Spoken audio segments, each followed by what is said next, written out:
ప్రేమైనటువంటి దేవుని బిడలారా, దేవుడు మనలందరినీ ప్రేమించి ఈ శ్రేష్టమైన దివ్యమైన సమయాన్ని దేవుడు మనకు దయచేసినందుకు మన మధ్యలో ఆత్మస్వరూపిగా ఉన్న దేవునికి మొట్టమొదటిగా నా హృదయపూర్వకమైన వందనాలు దేవునికి చెల్లిస్తూ ఉన్నాను. మీరు శ్రద్ధా భయభక్తులు కలిగి మంచి ఫలములు ఫలించి యుగయుగాలు పరలోకపు తండ్రితో ఆనందించాలన్న ఆశ కలిగి దేవుని పాదముల దగ్గర కూర్చున్న మిమ్మలను అభినందిస్తూ మీకు ప్రభు పేరిట హృదయపూర్వకమైన వందనాలు తెలియజేస్తూ ఉన్నాను. దేవుని బిడ్డలారా, ఈరోజు మన యొక్క ధ్యాన భాగము ప్రకటన గ్రంథము 4వ అధ్యాయం 2-3 వచనాలను ధ్యానం చేస్తాం. ఇందులో నేటి మన అంశం త్వరలో రాబోయే రాజు ఎవరు? ఈ అంశంలో మొదటి భాగంగా మనం ఏం చూడబోతున్నామంటే సింహాసనాసీనుడైన వాడే. రెండో భాగంగా ఏం చూడబోతున్నామంటే సూర్యకాంత పద్మ రాగములు గలవాడే, పోలినవాడే. సూర్య కాంత పద్మముల రాగముల పోలినవాడే.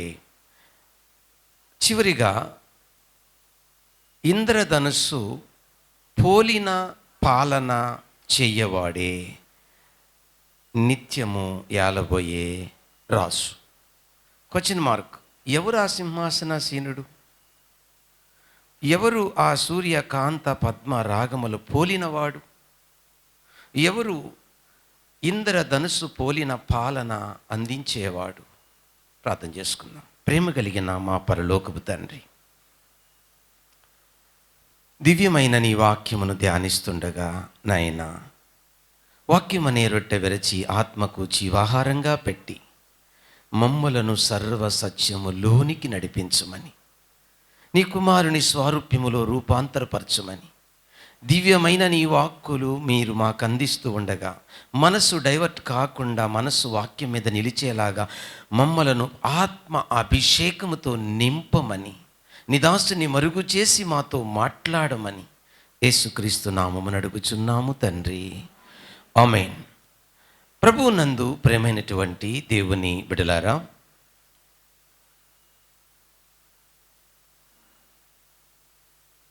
పరిశుద్ధుడు లేక అపొస్తలుడైన యోహాను గారు వెంటనే నేను ఆత్మవశుడునై పరలోకమందు, అదిగో పరలోకమందు ఒక సింహాసనము వేయబడి ఉండెను, ఆ సింహాసనమందు ఒకడు ఆసీనుడై ఉండెను, ఆసీనుడైన వాడు దృష్టికి సూర్యకాంత పద్మము రాగములు పోలినవాడు, మరకతము ప్రకాశించున్నట్లుగా. అంటే మరకతము తర్వాత చెప్తాను. మరకతం వలె ప్రకాశించుచు ఇంద్రధనస్సు ఆ సింహాసనమును ఆవరించి ఉండెను. ఇవి అందులో ఉన్న మాటలు. ఇక్కడ ఆయన ఆత్మవశుడు అంటే అర్థము దేహము ఇక్కడే ఉంది, ఆత్మ సంచారం చేస్తుంది అని దాని భావం.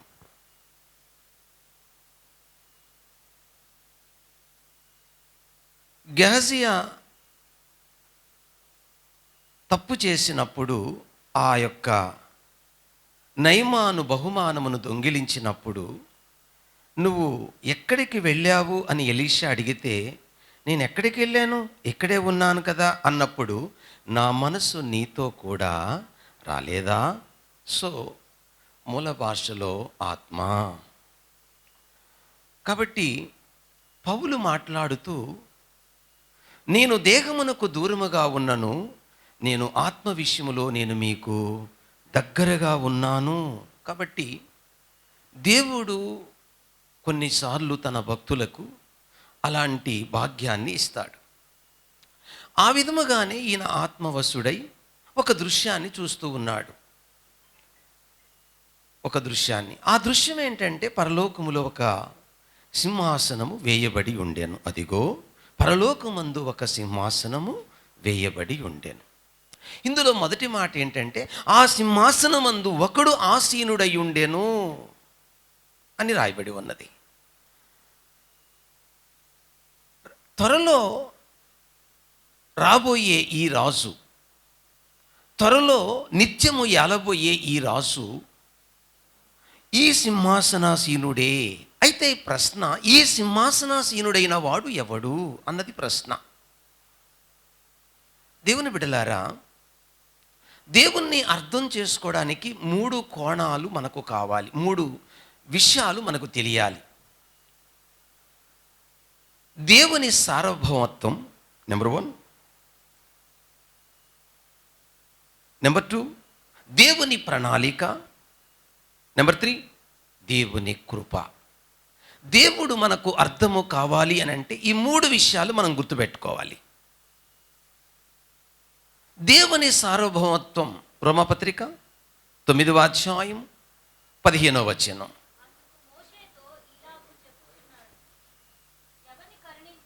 ఆగమ్మా, నీ మైక్ పనిచేయట్లేదు. అందుకు మోషేతో ఇలా చెప్పుచున్నాడు, ఎవనిని కరుణింతునో వాణ్ణి కరుణింతును, ఎవని ఎడల జాలి చూపుదునో వాని ఎడల జాలి చూపుదును. కాగా పొందగోరు వాని వలనైనను ప్రయాసపడు వాని వలనైనను కాదు గాని కరుణించు దేవుని వలనే అగును. ఈ మాటల్లో దేవుని సార్వభౌమత్వం కనబడుతుంది. ఏమండి,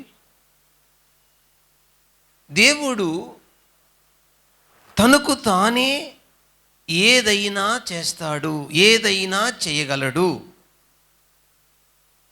ఆయన ఇంకొకరి సలహా తీసుకోడు.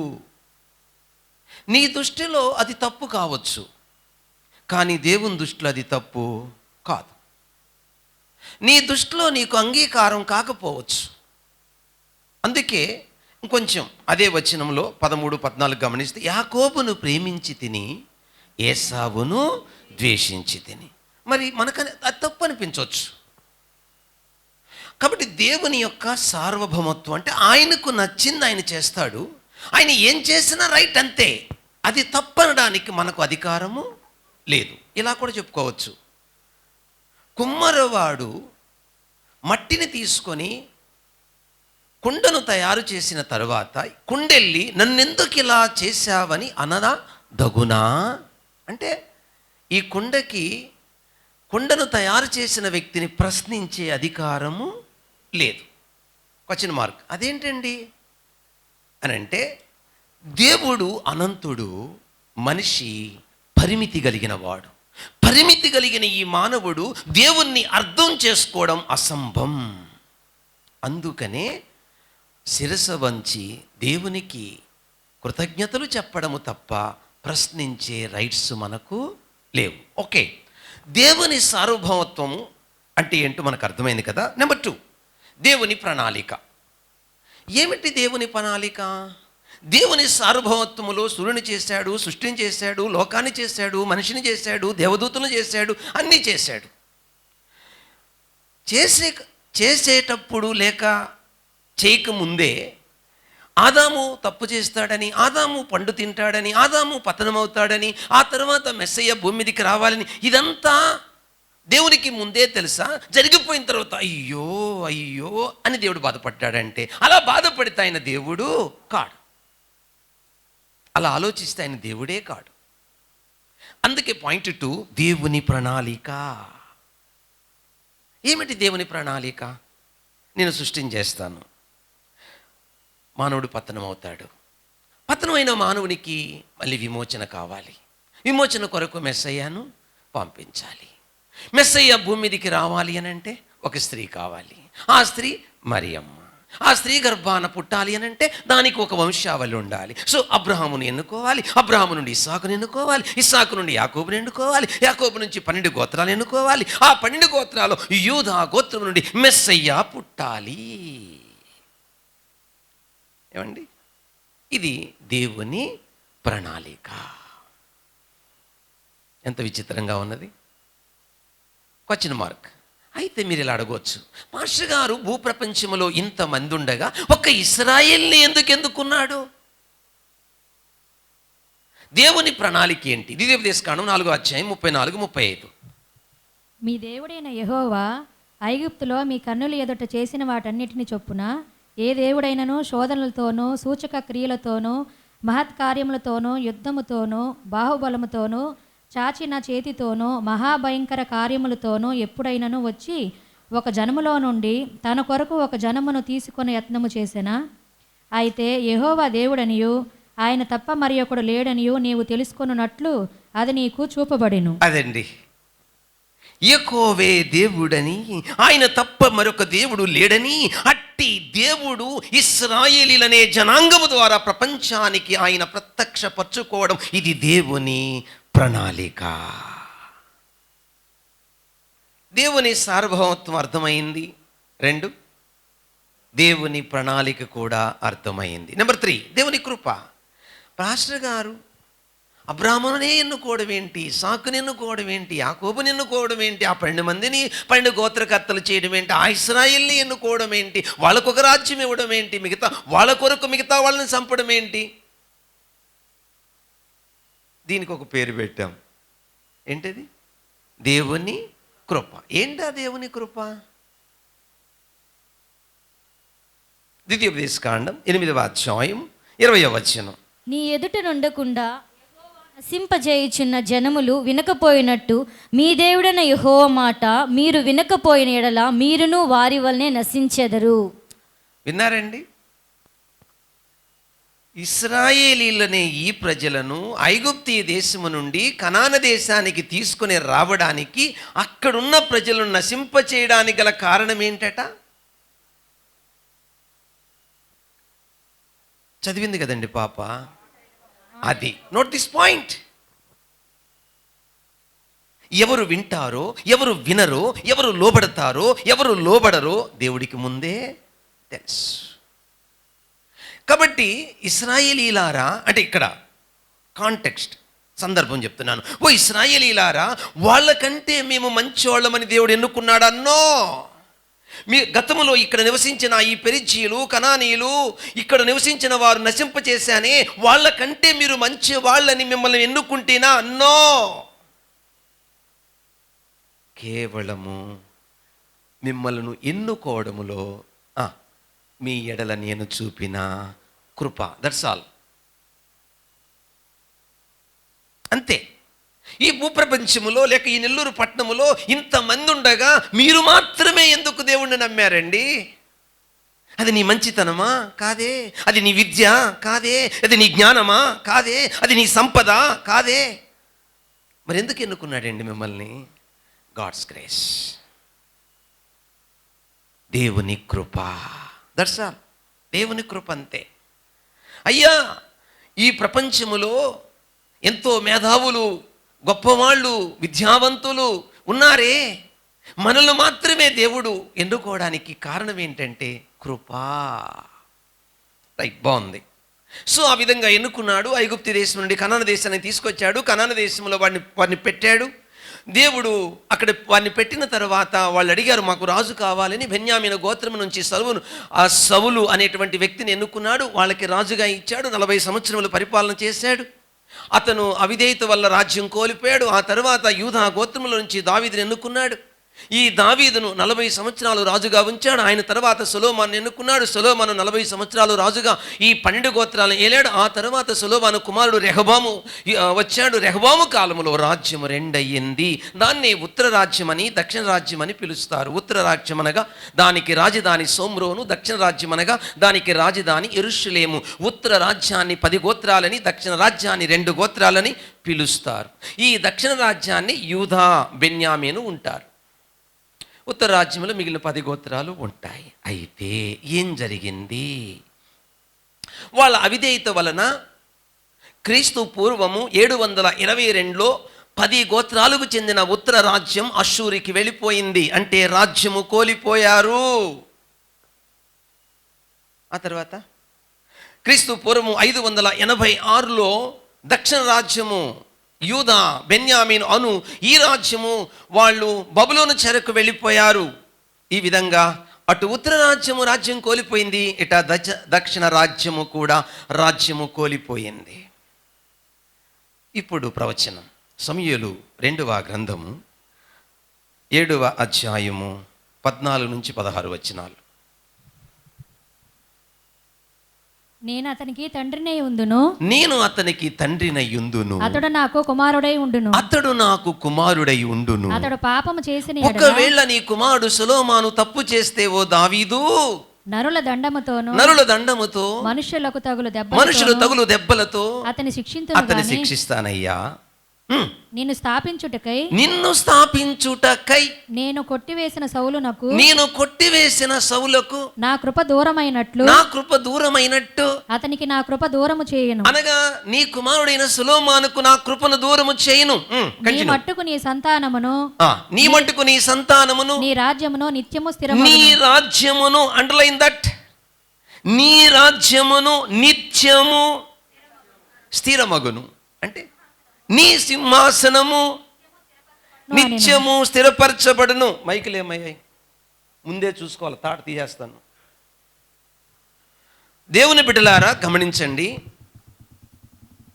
ఇందులో ఒక ఆసక్తిదాయకమైన విషయం ఉంది. దేవుడు స్పెసిఫిక్గా ఒక నిబంధన చేస్తున్నాడు దావీదుతో. అది దావీదు నిబంధన అని పేరు. దావీదు, సౌలుకు నా కృప దూరమైందే, సౌలు రాజ్యాన్ని తొలగించానే, అట్లు నీ సంతానమునకు రాజ్యాన్ని తొలగించను, నీ సంతానము రాజ్యము స్థిరపడును, సింహాసనము కూడా స్థిరపడును. మరి క్రీస్తు పూర్వము 586లో వీళ్ళు రాజ్యం కోల్పోయారు కదా, మరి సింహాసనము లేదు కదా, మరి సింహాసనము స్థిరపడును దేవుడు వాగ్దానం చేస్తున్నాడే. ఏంటి ఈ విషయం? పార్ట్ 1 ఏమని పేరు పెట్టాం? సింహాసనశీలుడైన వాడే.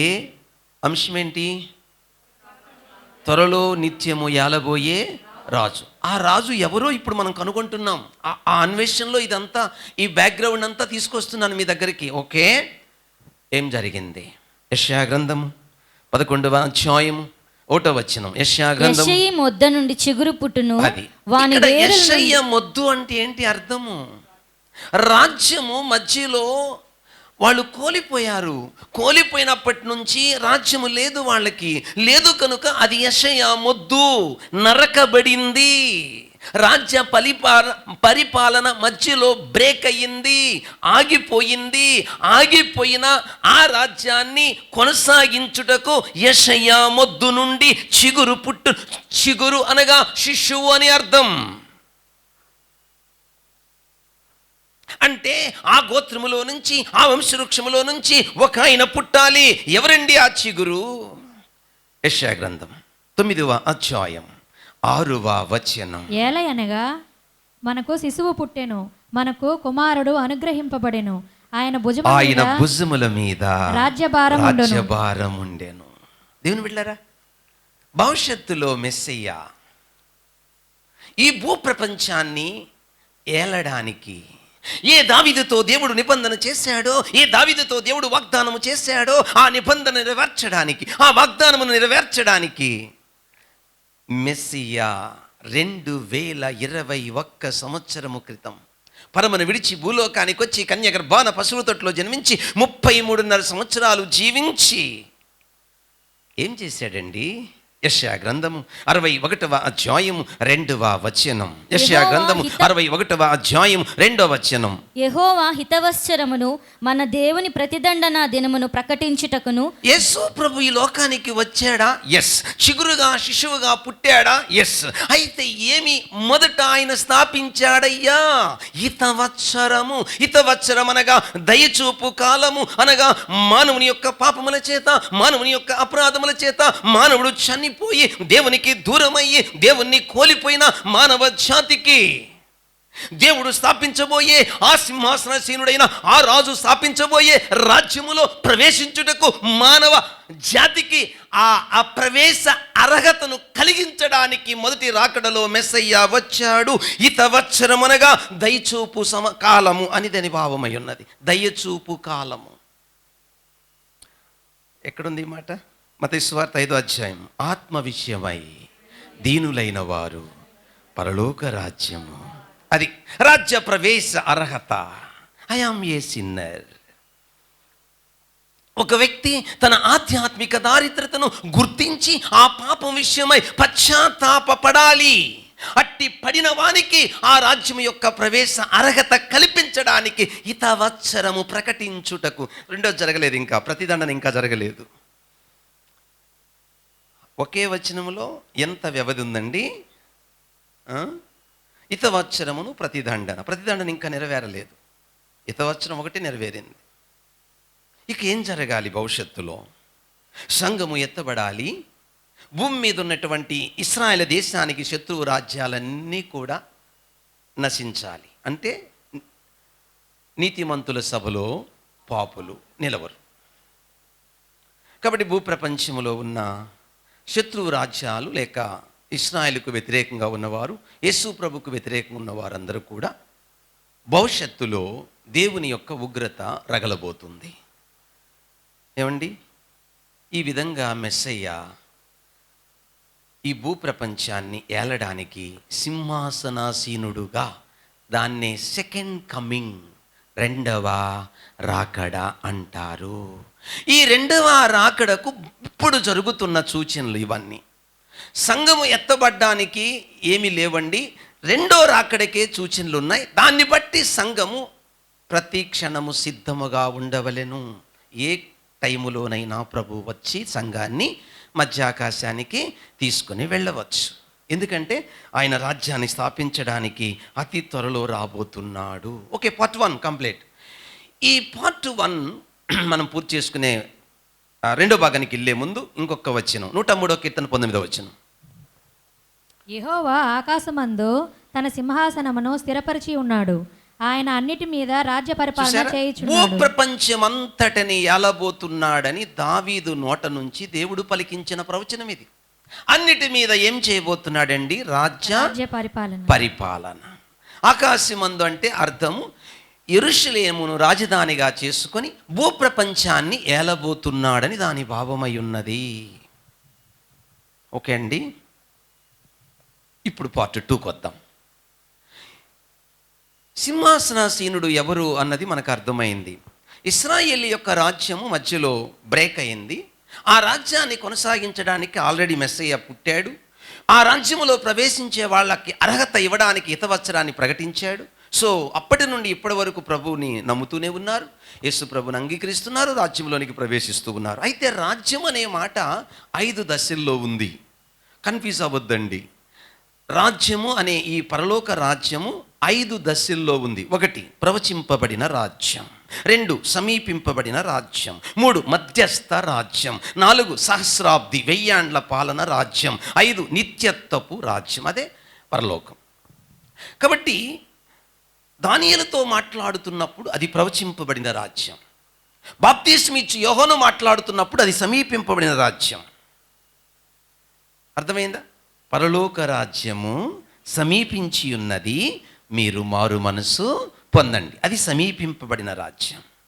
మత్తయి సువార్త 13వ అధ్యాయంలో ప్రభు ఎగ్జాంపుల్ చెప్పాడే ఉపమానం, అది మధ్యస్థ రాజ్యం. అనగా ఏ యూదుల కొరకు ప్రభు వచ్చాడో ఆ యూదులు యేసు ప్రభుని తిరస్కరించినందున ఆ కారణము చేత అన్యులకు సువార్త ప్రకటించబడింది. అన్య జనాంగము యేసు ప్రభు నమ్ముతూ వచ్చారు. వాళ్ళు ఇప్పుడు ఆ రాజ్యములో ప్రవేశిస్తూ ఉన్నారు. దాన్ని మధ్యస్థ రాజ్యం అంటారు. సంఘము మధ్యస్థంలో వచ్చి మళ్ళీ మధ్యస్థంలో వెళ్ళిపోతుంది కనుక మళ్ళీ ఆ రోజు ప్రభు ఏ ఇశ్రాయేలీల కొరకు వస్తానని వాగ్దానం చేయండి, ఆ వాగ్దానం నెరవేర్చడానికి ఇప్పుడు రెండోసారి వచ్చి భూప్రపంచంలో ఉన్న రాజ్యాలు. అందుకే మొదటి రాకడలో ఎందుకు యూదులు ప్రభుని నమ్మలేదంటే ఆయన ఎవ్వరినీ చంపలేదు, అందరికీ దయ చూపుతూనే వచ్చాడు. ఆ విషయము బాప్తిస్మిచ్చి యోహానుకు శరసాల్లో డౌట్ వచ్చి, అయ్యా రాబోవాడు నీవేనా, మరి ఒకరి కొరకు మేము ఎదురు చూడవలెనా అని డౌట్ వచ్చింది. మొత్తానికి ప్రభు ఇచ్చాడు. కుంటివారు నడుస్తున్నారు, గుడ్డివారు చూస్తున్నారు, జరిగినవన్నీ చెప్పండి అని. అంటే అర్థం ఏంటంటే ఒకటి నెరవేరింది, ఇంకొకటి నెరవేరవలసి ఉన్నది అని దాని భావమై ఉన్నది. ఈ విధంగా ఆయన అర్థం చేసుకున్నాడు. దేవుని బిడ్డలారా, భవిష్యత్తులో ఈయన వస్తున్నాడు. ఎందుకు వస్తున్నాడు? ఇప్పుడు పార్ట్ 2కి వెళ్తున్నాం మనం. ఆ తర్వాత ఈ దర్శనములో ఎవరు? పరిశుద్ధుడైన యోహాను గారు ఆ సింహాసనము వేయబడిన స్థలము మీద సింహాసనసీనుడైన ప్రభుని చూసి ఆయన ఎలా ఉన్నాడు, ఈ సింహాసనసీనుడు ఎలా ఉన్నాడు అని అంటే, ఆ సింహాసనమందు ఆసీనుడైన వాడు దృష్టికి సూర్య కాంత పద్మముల రాగములు కలిగిన వాడుగా ఉన్నాడు. అయితే ఏమిటి సూర్యకాంతం? ఈ పద్మరాగము ఏమిటి? ఈ సూర్యకాంతము ఏమిటి? ఈ రాళ్ళు ఏమిటి?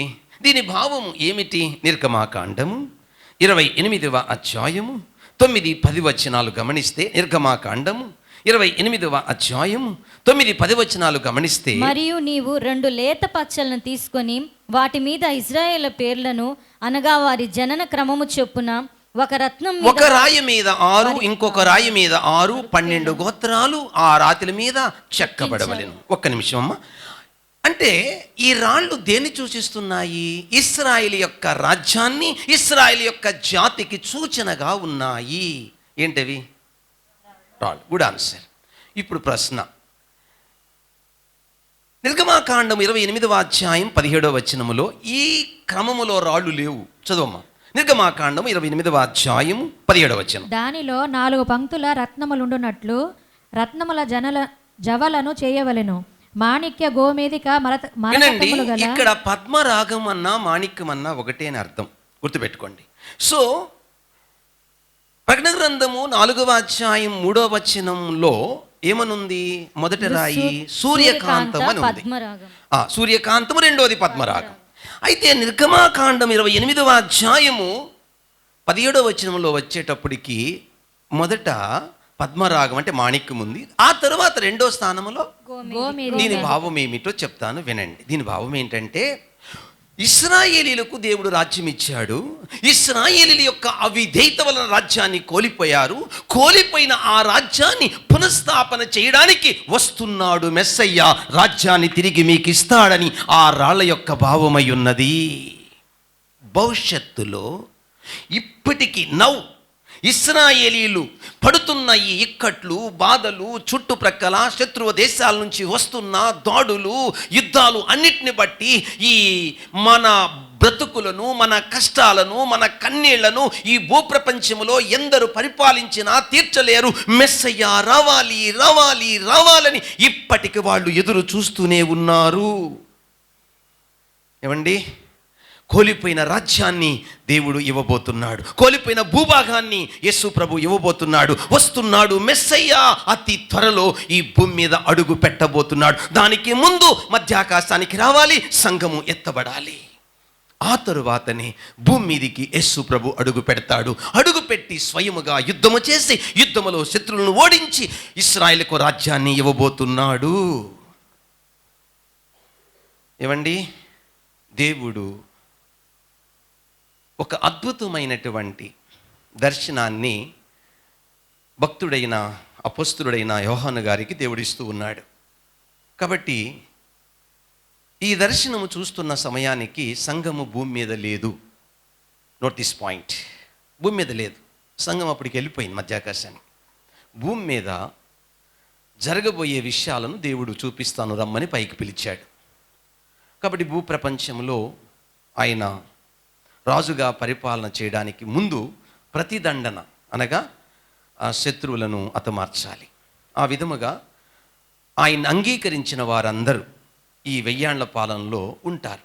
అందుకే మనము యేసు ప్రభు యొక్క రాకడ గురించి ధ్యానం చేసేటప్పుడు ఉదాహరణకి 2 తిరగలి విసురుతున్నారు. ఒకరు విడవబడ్డారు, ఒకరు ఎత్తబడ్డారు. 2 మంచం మీద పండుకున్నారు.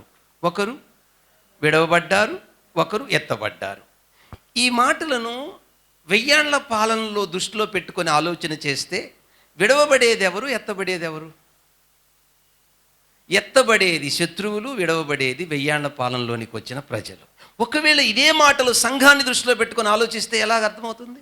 ఎత్తబడేది సంఘము, విడవబడేది పాపులు, అదని దాని అర్థం. కాబట్టి నామకార్థ క్రైస్తవులు కూడా వస్తారు. మనము ఈ కాంటెక్స్ట్లో ఏం చూడబోతున్నామంటే ఇశ్రాయేళ్ల రాజ్య పునఃస్థాపన చూస్తూ ఉన్నాము. పార్ట్ 1లో ఎవరండి ఆ సింహాసనసీనుడు? యేసుక్రీస్తు. పార్ట్ 2లో ఆ సూర్యకాంత పద్మ రాగములు పోలినవాడు ఎందుకయ్యాడు అని అంటే ఆ రాజ్యాన్ని ఆయన మాత్రమే స్థాపించగలడు, ఆయన మాత్రమే ఇశ్రాయేలీయులకు ఇవ్వగలడు. ఇక ఆయనకి మించిన వారు ప్రపంచంలో లేరు. అందుకే పిలాతుతో మాట్లాడుతూ నీ రాజ్యము వేరు, నా రాజ్యము వేరు. నా రాజ్యము భూ సంబంధమైనది కాదు. ఏమండి, ఇక్కడ ఒక ఆసక్తిదాయకమైన విషయాన్ని గుర్తు చేస్తాను. పోలినవాడు అంటే దేవుడు ఎలా ఉంటాడండి? తిమోతికి రాసిన మొదటి పత్రిక 6వ అధ్యాయం 16వ వచనం. తిమోతి రాసిన మొదటి పత్రిక 6వ అధ్యాయం 16వ వచనం. సమీపించరాని తేజస్సులో ఆయన మాత్రమే వసించు అమరత్వము గలవాడై ఉన్నాడు. మనుషులలో ఎవడను ఆయన చూడలేదు. దేవుడు ఎలా ఉంటాడంటే ఎవ్వరూ చూడలేనంత దృశ్యములు ఎక్కడున్నాడంటే సమీపింపరాని తేజస్సులో, వెలుగులో ఉన్నాడు. అంటే ఆయన ఏమై ఉన్నాడయ్యా? వెలుగై ఉన్నాడు. ఆయన ఏమై ఉన్నాడయ్యా? పరిశుద్ధుడై ఉన్నాడు. ఆయన ఏమై ఉన్నాడయ్యా? నీతై ఉన్నాడు. ఆయన ఏమై ఉన్నాడయ్యా? ప్రేమై ఉన్నాడు. అంత మటుకే. ఇంకా డెప్త్గా లోతుగా వెళదాం. నిర్గమాకాండము 33వ అధ్యాయము 19వ వచనం. నిర్గమాకాండము 33వ అధ్యాయము 19వ వచనం. ఆయన నా మంచితనం అంతయు నీ ఎదుట కనబరిచెదను. ఎవరంటున్నారు? దేవుడు. ఎవరితో మాట్లాడుతున్నాడు? మోషేతో. ఏమని మాట్లాడుతున్నాడు? అసలు ఏమడిగాడు మోషే దేవుణ్ణి? నీ మహిమను నాకు చూపము అంటే నీ రూపం చూపమని అర్థం. అక్కడ నీ రూపము నాకు చూపు అన్నప్పుడు దేవుడిచ్చిన జవాబేంటి? ఇప్పుడు చదువమ్మా. నా మంచితనం అంతయు ఆగండి. యేసు ప్రభు దగ్గరికి పిలుపు వచ్చి ప్రభు ఆ తండ్రిని చూపించు అంతే చాలని. కానీ యేసు ప్రభు ఏమన్నాడు చెప్పండి? ఇంతకాలము నా మంచితనము చూడలేదా? నా ప్రేమను నువ్వు చూడలేదా? నా కృపను నువ్వు చూడలేదా? నా దయను నువ్వు చూడలేదా? అదేరా దేవుడంటే, అదేరా తండ్రి అంటే, అదేరా కుమారుడంటే, అదేరా త్రియేక దేవుడంటే అని దాని భావమై ఉన్నది. దేవుని మంచితనము చూడగలము కానీ దేవుణ్ణి మనము చూడలేము. అందుకే పోలినవాడు. మరి పాస్టర్ గారు రేపు పరలోకం వెళితే మనం చూడమా? చూస్తాము. ఎలా చూస్తాము? నీ స్వరూపమందు నీ పోలిక అంటే దేవుని స్వరూపమందు దేవుని పోలికలో మానవుని చేశాడే. ఆ రూపములో మానవుడు, ఆ రూపములో ఆయన శరీరము ధరించుకొని వచ్చి మహిమ శరీరములో అడుగు పెట్టాడే. మహిమ శరీరములో అడుగు పెట్టిన ప్రభువును చూడగలము కానీ సమీపింపరాని తేజస్సులో ఉన్న దేవుణ్ణి చూసి బ్రతకలేము. అందుకే నీకు నాకు మహిమ శరీరం ఇవ్వడానికి ప్రభు ఈ లోకానికి వచ్చాడు. అంటే మహిమ శరీరములో ఉన్న ప్రభుని మహిమ శరీరములో ప్రవేశించిన మనము కన్నులారా చూస్తాం, ఆయన్ని తాకుతాం, ఆయనతో ఉంటాం. కానీ సమీపింపరాని తేజస్సులో ఉన్న ప్రభుని చూచి బ్రతకలేము. ఎంత విచిత్రముగా ఉన్నది! అంత గొప్ప దేవుణ్ణి ఏమండి ఇంత చులకనగా చూస్తున్నామా మనం? భయపడుతున్నామా అసలు మనం దేవునికి? వణుకుతున్నామా ఆయనకి మనం? భయపడుతున్నామా ఆయనకి మనం? ఎంత గొప్ప దేవుడండి ఈయన! ఎంత తగ్గించుకున్నాడండి నీకోసం, ఎంత ప్రేమించాడండి. మంచితనమంతా చూపిస్తానయ్యా, నా నామాన్ని ప్రకటిస్తానయ్యా, కానీ నన్ను చూడలేవు మోషే. ఏమండి, పార్ట్ 2 కంప్లీట్. పార్ట్ 3 ఇప్పుడు 3వ భాగానికి వస్తున్నామండి. 3వ భాగానికి వచ్చేటప్పుడు ఎలా ఉండబోతుంది ఆయన రాజ్యం అంటే ఎలా ఉండబోతుంది? ఇంద్రధనుస్సు పోలిన పాలన చెయ్యవాడే. అయ్యా, అతి త్వరలో నిత్యము యాలబోయే రాజు ఎవరు అనంటే 3వ మాట ఇంద్రధనుస్సు పోలిన పాలన చేయవాడే. ఏంటి ఇంద్రధనుస్సు ఏంటి, పాలన ఏంటి చెప్తాను. దేవుని బిడ్డలారా గమనించండి. ఈ ఇంద్రధనుస్సు గురించి ఒక మాట ఉంది. ఏమనుంది? మరకతము వలె ప్రకాశించు ఇంద్రధనుస్సు. ఇంద్రధనుస్సు ఎలా ఉందట? మరకతము వలె ఏం చేస్తుందట? ఇంద్రధనుస్సు ప్రకాశిస్తుంది. మరకతము అంటే ఎమరాల్డ్. ఈ ఎమరాల్డ్ మీరు యూట్యూబ్లో కొట్టి చూస్తే ఎలా ఉంటుందో తెలుసా అండి? అది పచ్చగా ఉంటుంది. ఎలా ఉంటుంది చెప్పండి? పచ్చగా ఉంటుంది. సో ఇది ఆదికాండం 9వ అధ్యాయం 13వ వచనంలో నోవాహుతో దేవుడు చేసిన నిబంధనకు గుర్తు ఏంటది? ఇంద్రధనుస్సు. ఇంద్రధనుస్సుకి ఎన్ని రంగులు ఉంటాయి? 7 రంగులు ఉంటాయి. అసలు ఆ రంగులు ఎలా ఏర్పడతాయి? యూట్యూబ్లో కొట్టి చూడండి, నేను చూశాను ఎలా ఏర్పడతాయంటే, వర్షం పడేటప్పుడు సూర్యకిరణాలు ఉన్నాయి కదా, ఈ సూర్యకిరణాలు చాలా వేగంగా ప్రయాణం చేస్తాయి. అయితే ఈ వర్షపు చుక్కలు అడ్డం వచ్చినప్పుడు ఆ వేగము అడ్డుకుంటుంది. దేనికి? సూర్యకిరణానికి. ఆ అడ్డుకున్నప్పుడు ఈ వర్షపు చుక్కలు అక్కడ దాంట్లో ఆల్రెడీ ఆ సూర్యకిరణంలో రంగులు ఉంటాయి, కానీ ఆ వేగములో అవి కనబడవు. ఈ అడ్డుకున్నప్పుడు ఆ రంగులు బయటకు వస్తాయి. ఆ విధంగా ఈ ఇంద్రధనుస్సు అనేది ఏర్పడుతుంది. దానికి 7 రంగులు ఉంటాయి. ఇక్కడ ఆ ఇంద్రధనుస్సులో ఉన్నటువంటి ఒక రంగు గురించి మాట్లాడడం జరుగుతుంది. ఏంటది చెప్పండి? మరకతం. అంటే ఈ ఆకుపచ్చ కలరు దేన్ని సూచిస్తుంది? 3 మాటలు చెప్తాను. పాయింట్ 1, ఆకుపచ్చ జీవానికి అనగా నీతికి గుర్తు. నెంబర్ 2, ఆకుపచ్చ ఆహ్లాదానికి అనగా ఆనందానికి గుర్తు. 3, ఆకుపచ్చ లాస్ట్ ఫైనల్ ప్రశాంతత, నెమ్మదికి గుర్తు. రోమా 14:17 ప్రకారము దేవుని రాజ్యము భోజనము పానము కాదు గాని నీతియు సమాధానము పరిశుద్ధ ఆత్మ అందలి ఆనందం. పేతురు గారు రాస్తారు, ఆయన రాసిన 2వ పత్రికలో 3వ అధ్యాయంలో ఏమనంటాడంటే, ఆయన రాజ్యములో ఏముంటుంది అని అంటే నీతి నివసిస్తుంది. ఇక్కడ దీన్ని విడగొడతాను. పాయింట్ 1 ఏం చెప్పానండి? ఆకుపచ్చకు అర్థం ఏం చెప్పాను? జీవము. అంటే ఈ ప్రతిదండన కాలములో ఆదాము పడిపోయిన దినము మొదలుకొని ఇప్పటి వరకు పాపము రాజ్యం ఏలుతుంది. అంటే జీవము లేదు అని అర్థం. మానవుడు క్రూరుడై, మానవుడు రాక్షస స్వభావము ధరించి ఇష్టం వచ్చినట్టు జీవిస్తూ బ్రతుకుతూ కామ క్రోధ మదమత్సరాలతో జీవిస్తూ దేవుణ్ణి పక్కన పెట్టి, దైవ సంకల్పాన్ని పక్కన పెట్టి, దైవ చిత్తాన్ని త్రోసివేసి, దేవుని ఆజ్ఞలను పక్కన పెట్టి ఇష్టం వచ్చినట్టు పశువుగా, రాక్షసుగా, మృగముగా ప్రవర్తిస్తున్న ఈ మానవ జాతిలో ఏమీ లేదు, జీవము లేదు. సో ఆయన నమ్మినటువంటి వారిలో జీవం ఉంటుంది. ఆ నమ్మిన వారితోనే రాజ్యం పాలన జరుగుతుంది. కనుక ఈ నశించిపోయిన రాజ్యం, పాడైపోయినటువంటి రాజ్యం, లేక పాడైపోయిన భూభాగం, పాడైపోయిన ఈ లోకం, లేక ఈ సృష్టిని మళ్ళీ న్యూ సృష్టిగా మార్చి, క్రొత్త సృష్టిగా మార్చి ఆ జీవాన్ని నింపి దేవుడు రాజ్యాన్ని స్థాపించబోతున్నాడు. ఏమండి? అందుకు ఆ దర్శనములో ఈ యోహాను గారికి దేవుడు ఇది చూపిస్తున్నాడు. అయ్యా, భవిష్యత్తులో రాజ్యం ఎలా ఉండబోతుంది? ఎలా ఉండబోతుంది? మరకతము వలె ప్రకాశించు ఇంద్రధనుస్సు పోలిన పాలన. అంటే ఆ యొక్క రాజ్యములో ఏముంటుంది? ఒక్క మాటలో చెప్పాలంటే నీతి.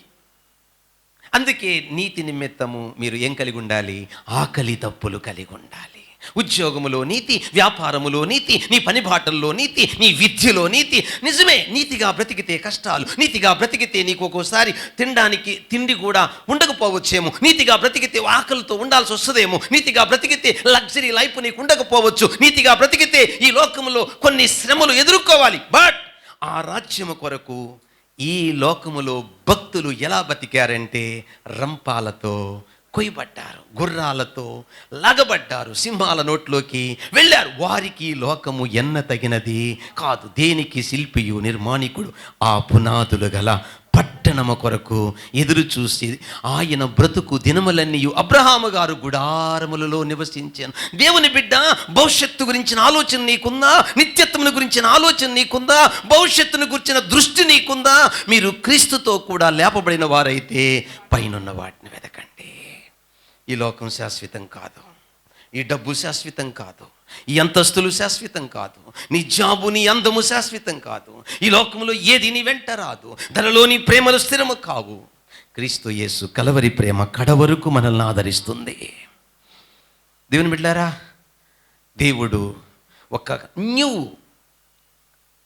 రాజ్యాన్ని, కొత్త రాజ్యాన్ని, కొత్త లైఫ్ని, జీవితాన్ని యేసు ప్రభు మన చేతుల్లో పెట్టబోతున్నాడు. ఈ భూప్రపంచాన్ని అద్భుతమైన రీతిలో మార్చబోతున్నాడు. అయ్యా, ఎలా ఉంటుంది ఆ రాజ్యం అంటే, ఏ సింహము ఈరోజు అడవిలో పడి దేన్ని పడితే సాధువు జంతువులను తింటుందో ఆ సింహము ఒకరోజు గడ్డి మేసే స్థితికి మారిపోబోతుంది. ఏ పామును చూసి గడగడ వణిగిపోతున్న ఆ పాము దగ్గర పసి బిడ్డ వెళ్ళి ఆడుకునే రోజులు రాబోతున్నాయి. నా పరిశుద్ధ పర్వతం మీద ఏది ఎంత మాత్రము హాని చేయదో అటువంటి రాజ్యాన్ని కళ్ళారా చూడబోయే రోజులు రాబోతున్నాయి. ఏమండి, జీవం, నీతి, నీతి, నీతి, నీతి, నిత్యము ఆయన రాజ్యములో నీతి రాజ్యం ఏలబోతుంది. అటువంటి నీతి ఉన్న దగ్గర ఏముంటుంది? రెండో మాట, ఆహ్లాదం అంటే ఆనందం, ఎంజాయ్.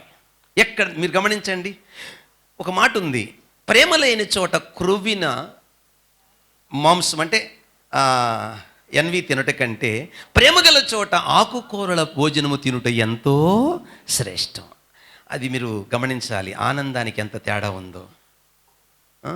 సామెత ఉంది, అన్నీ ఉన్న అల్లు నోట్లో శని. ఈరోజు కోట్లు డబ్బు ఉంది చాలామందికి, చాలా ఆస్తుంది, నెమ్మది లేదండి, ఆనందం లేదండి. తాత్కాలికంగా సినిమా చూసినప్పుడు, ముందు తాగినప్పుడు అది కాదండి, పర్మనెంట్ ఎంజాయ్, శాశ్వతమైన సంతోషం లేదండి. యేసు ప్రభు నమ్మిన పిల్లలకి దేవుడు నిత్య సంతోషం మన చేతుల్లో పెట్టాడు. ఇక కష్టాలు, కడగండ్లు, కన్నీళ్లు చూడని రాజ్యములో అడుగు పెట్టబోతున్నాం మనం. ఏమండి, అస్సలు ఇక బాధలు, బందీలు, ఈ శరీరము ఉన్నంత వరకు దేవుని సన్నిధిలో బాగుంటుంది, ప్రార్థన చేసినప్పుడు బాగుంటుంది, బైబిల్ చదివినప్పుడు బాగుంటుంది. మిగతా టైంలో భర్తతో మాట్లాడినప్పుడు, భార్యతో మాట్లాడినప్పుడు, పిల్లలతో మాట్లాడినప్పుడు, వాళ్ళు ఎదిరించినప్పుడు, వాళ్ళు తిట్టినప్పుడు, ఏదైనా జాబ్ చేసేటప్పుడు సమస్యలు, కుటుంబంలో సమస్యలు, బిడ్డల మాట వినకపోతే, లేకుంటే భార్య తిరుగుబాటు చేస్తే, భర్త తిరుగుబాటు చేస్తే, లేకుంటే ఏదైనా చిన్న గొడవలు వస్తే డిస్టర్బ్ అయిపోతావు. అబ్బా ఎందుకు చేసుకున్నాను, అబ్బా ఈ పిల్లలు ఏంటి, ఈ ఉద్యోగం ఏంటి, ఈ జీవితం ఏంటి, అబ్బా ఇలా మాటికి అబ్బా అబ్బా అబ్బా అని కొట్టుకుని ఈ బ్రతుకు దేవుడు ఫుల్ స్టాప్ పెట్టబోతున్నాడు.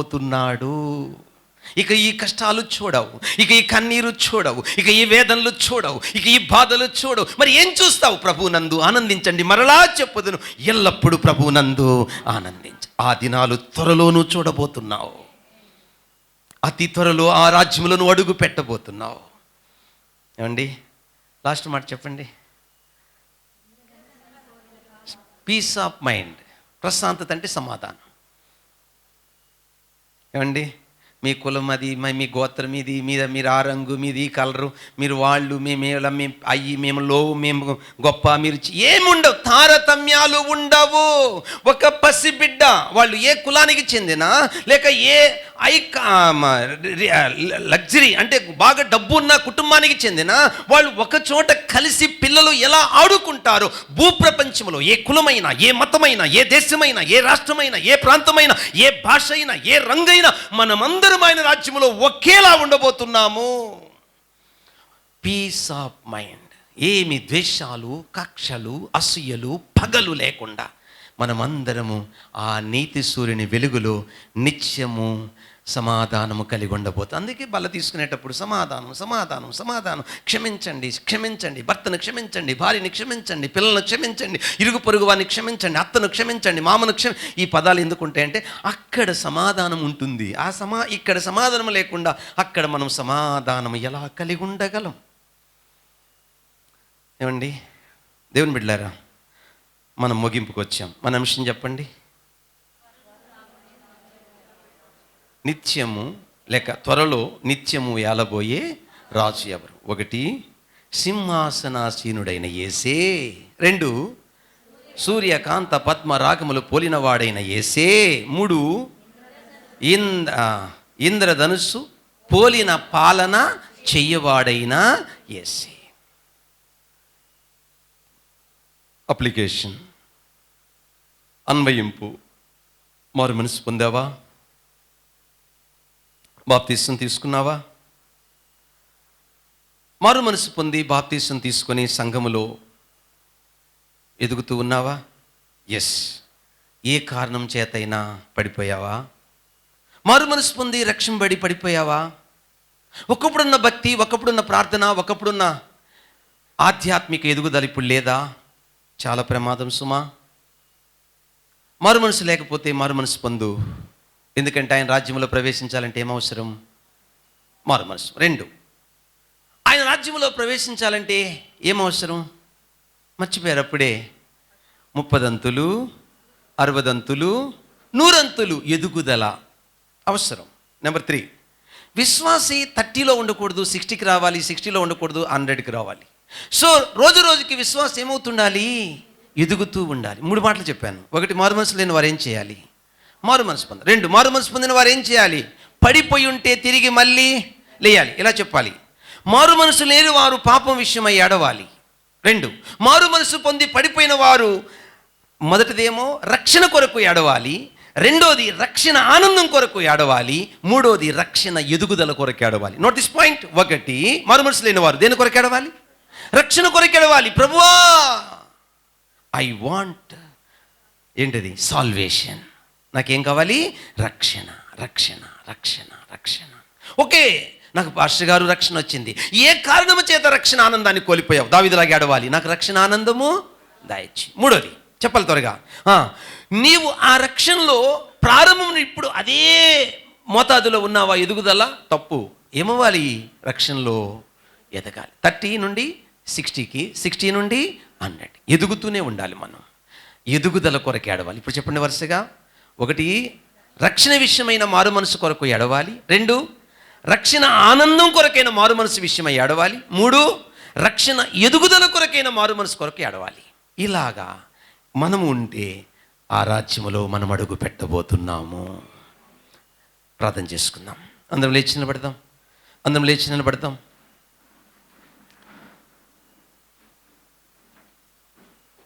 అందరం లేచి నిలబడదాం.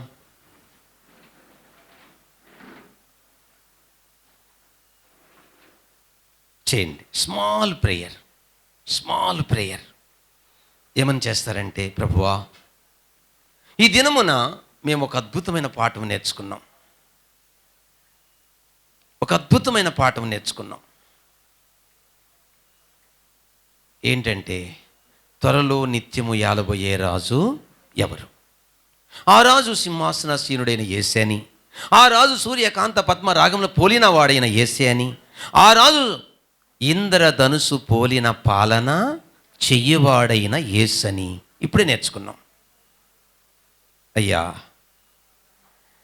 ఆ రాజ్యములో మేము అడుగు పెట్టాలంటే మాకుండాల్సిన అర్హత ఆత్మ విషయమై దీనత్వం. ప్రతిరోజు మేము మా నీచ స్థితిని చూసుకొని ఏడవాలి, మా దౌర్భాగ్య స్థితిని చూసుకొని ఏడవాలి, మా బలహీనతలను చూసుకొని ఏడవాలి, చెడిపోయిన మా హృదయాన్ని చూసుకొని ఏడవాలి, మా బలహీనతలను చూసుకొని ఏడవాలి. ఏడవాలి. ఇంత నీచుల్నా నువ్వు ప్రేమించింది? ఇంత బలహీనుల్నా నువ్వు ప్రేమించింది? ఇంత చెడిపోయిన వాళ్ళ కోసమా నువ్వు ఇంత గొప్ప సమీపింపరాని తేజస్సును వదులుకొని మానవ పోలిక దాసుని స్వరూపం ధరించింది? ఇంతగా నా కొరకు తగ్గించుకున్నావా ప్రభువా? నా బలహీనతలు, నా లోపాలు మర్చిపోతే నేను గర్విష్ఠనైపోతానయ్యా. ప్రభువా, నా నీచ స్థితిని నేను మర్చిపోయి ధనము చూసుకొని దగాపడి, అందము చూసుకొని మురిచిపోతే నిన్ను మర్చిపోతానయ్యా. ఈ డబ్బు నా వెంట రాదు, ఈ అందము నా వెంట రాదు, ఈ ఆస్తులు నా వెంట రావు, ఈ పదవులు నా వెంట రావు, ఈ లోకములో ఏది నా వెంట రాదయ్యా. అన్నీ విడిచిపెట్టే రోజులు ఆసన్నమయ్యాయి. ఏ క్షణములైనా భూమిని ఖాళీ చేయాలి ప్రభువా. ఏ క్షణములైనా భూమికి గుడ్ బై చెప్పాలి ప్రభువా. నువ్వు లేని బ్రతుకు అది బ్రతుకు కాదు. నీవు లేని దినము అది దినము కాదు. నీవు లేని రోజు అది రోజు కాదు. నీవు లేని క్షణము అది క్షణము కాదు. నువ్వు లేకుండా ఒక్క క్షణమైనా బ్రతకలేనయ్యా. నువ్వు లేకుండా నేను ఆనందించలేను ప్రభువా. నువ్వు లేకపోతే ఎండిన ఎముకునయ్యా. నువ్వు లేకపోతే వాడిపోయిన ఉడాకునయ్యా. నువ్వు లేకపోతే ఎండిపోయిన దంటునయ్యా. నువ్వుంటే నాకు జీవమయ్యా, నువ్వుంటే నీతయ్యా, నువ్వుంటే ఆనందమయ్యా, నువ్వుంటే నిజమైన సమాధానమయ్యా. ఆ రాజ్యములో యుద్ధాలు ఉండవు, నీ రాజ్యములో కలహాలు ఉండవు. యుద్ధ ఆయుధాలను నాగిటి నక్కులుగా, మచ్చు కత్తులుగా చేసుకొని అద్భుతమైన సమాధానముతో నీ రాజ్యము ఉంటుందని నీ లేఖనం చెప్తుంది ప్రభువా. అటువంటి రాజ్యములో అడుగు పెట్టాలంటే మా దగ్గర ఉండవలసిన అర్హత, మా నీచ స్థితిని జ్ఞాపకం చేసుకొని ఏడవడం తప్ప ఇంకొకటి లేదు. ఎవరికి మారు మనసు లేదో వారికి మారు మనసు ఈ ప్రభువా. ఎవరు మారు మనసు పొంది మళ్ళీ పడిపోయి లోకములో ఉన్నారో వారిని లేవనెత్తు ప్రభువా. ఎవరు విశ్వాసములో అక్కడే ఆగిపోయారో ఇంకా ఎదగడానికి సహాయం చేయి ప్రభువా.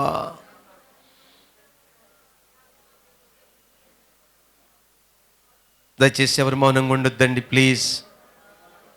ఒక్క 2 నిమిషాలు నోరు విప్పి ప్రార్థించండి, ప్రార్థించండి, ప్రార్థించండి.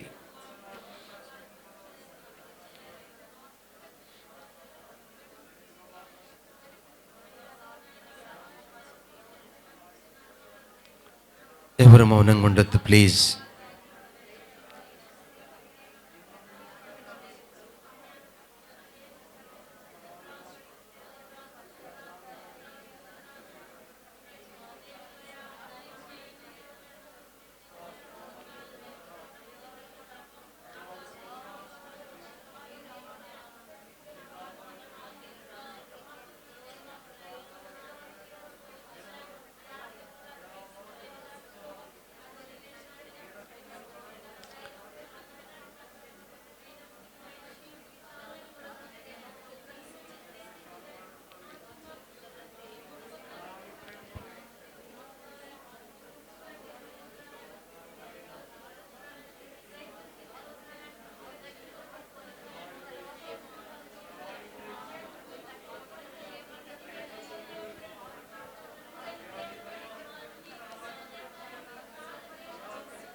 మన ప్రార్థన ఆలకించిన దేవునికి స్తోత్రం, స్తోత్రం, స్తోత్రం. ప్రార్థన చేసుకుందామండి. ప్రేమ కలిగిన నా పరలోకపు తండ్రి, ఇంతవరకు మేమందరము కలిసి నీ వాక్యము నేర్చుకున్నాము. త్వరలో నిత్యము ఏలబోయే రాజు ఎవరు అన్న ప్రశ్నకు మాకు సమాధానం దొరికింది. చారిత్రాత్మకంగా వివరాలు తెలియచేశావు ప్రభువా. నీవు సార్వభౌము కలిగిన వాడవని, నీవు ప్రణాళిక కలిగిన వాడవని, నీవు కృప కలిగిన వాడవని మేము ఇశ్రాయేలీల ఎన్నిక పట్ల అర్థం చేసుకొని వాళ్ళని ఎన్నుకోవడంలో ఉద్దేశము ఈ ప్రపంచానికి నువ్వు ఎంత గొప్ప దేవుడవో ఆ ఇశ్రాయేలు ద్వారా ప్రపంచానికి బయలుపరుచుకున్నావు. ఇప్పటికీ ఆ చిన్న దేశానికి మిగతా దేశాలు భయపడడానికి కారణం వారితో నువ్వు ఉన్నావు ప్రభువా. కాబట్టి ఈ గొప్ప సత్యాన్ని మాకు మీరు బయలుపరిచి హిస్టారికల్ ఎవిడెన్స్ను మాకు చూపించారు. భవిష్యత్తులో నీ రాజ్యం ఇలా ఉండబోతుందని.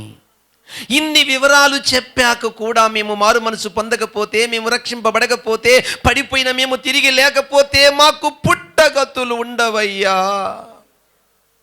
భయముతోనూ వణకుతోనూ మేము రక్షణలో కొనసాగుదుము గాక, నీ రక్షణలో ఆనందించుదుము గాక, అనుక్షణము నీ రాకకు ఎదురు చూచుదుముగాక.